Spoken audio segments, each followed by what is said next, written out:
Assalamualaikum warahmatullahi wabarakatuh. Nama saya Fisfa Irfasa, NIM 202101010016. Di sini saya akan menjelaskan tentang pendekatan perilaku dan sosial kognitif. Di sini saya akan menjelaskan 4 poin. Untuk poin yang pertama adalah apa itu belajar. Belajar adalah fokus utama psikologi pendidikan. Ketika orang-orang ditanya untuk apa sekolah itu, jawaban yang umum adalah untuk membantu anak-anak belajar. Dengan demikian, pembelajaran dapat didefinisikan sebagai pengaruh yang relatif permanen pada perilaku, pengetahuan, dan keterampilan berpikir yang muncul melalui pengalaman. Tidak semua yang kita tahu dapat dipelajari. Kita mewarisi beberapa kemampuan itu bawaan, bukan terpelajar. Misalnya, kita tidak perlu diajari menelan, mengepakkan sayap dengan suara keras, atau berkedip saat ada benda yang terlalu dekat dengan mata. Untuk poin yang kedua, pendekatan perilaku untuk belajar. Behaviorisme adalah pandangan bahwa perilaku harus dijelaskan oleh pengalaman yang dapat diamati, bukan oleh proses mental.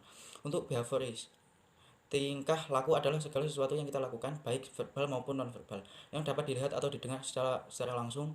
Contohnya, seorang anak membuat poster, seorang guru menjelaskan sesuatu kepada seorang anak, seorang siswa memilih siswa lain, dan seterusnya. Proses mental yang didefinisikan oleh psikolog sebagai pikiran, perasaan, dan motif yang kita masing-masing alami tetapi tidak dapat diamati oleh orang lain. Proses mental meliputi anak pemikiran cara membuat poster terbaik, guru merasa senang dengan usaha anak, dan motivasi batin anak untuk mengontrol perilaku mereka.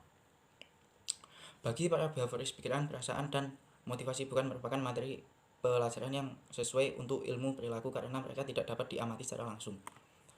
Untuk poin yang ketiga, analisis perilaku terapan dalam pendidikan. Analisis perilaku terapan melibatkan penerapan prinsip-prinsip yang mengkondisikan operan untuk mengubah perilaku manusia. 2010. 6 strategi pengkondisian operan dapat digunakan untuk meningkatkan perilaku yang diinginkan anak.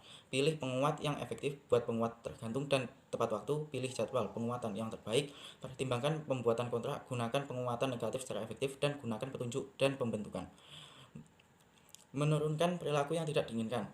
Analisis perilaku terapan Paul Alberto N. Truman 2009 merekomendasikan penggunaan langkah-langkah ini dalam urutan ini. 1. Digunakan penguatan erential. 2. Hentikan penguatan extinction. 3. Menghilangkan rangsangan yang diinginkan. 4. Hadirkan stimuli aversif atau hukuman. Untuk poin yang keempat, pendekatan kognitif sosial untuk belajar. Karena pemikiran siswa mempengaruhi perilaku dan pembelajaran mereka, sejumlah pendekatan kognitif untuk belajar telah diusulkan.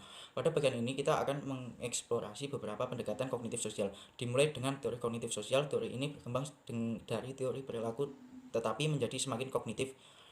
Speckler and Goffman 2010. Sekian, mungkin itu yang bisa saya sampaikan, kurang lebihnya mohon maaf. Wassalamualaikum warahmatullahi wabarakatuh.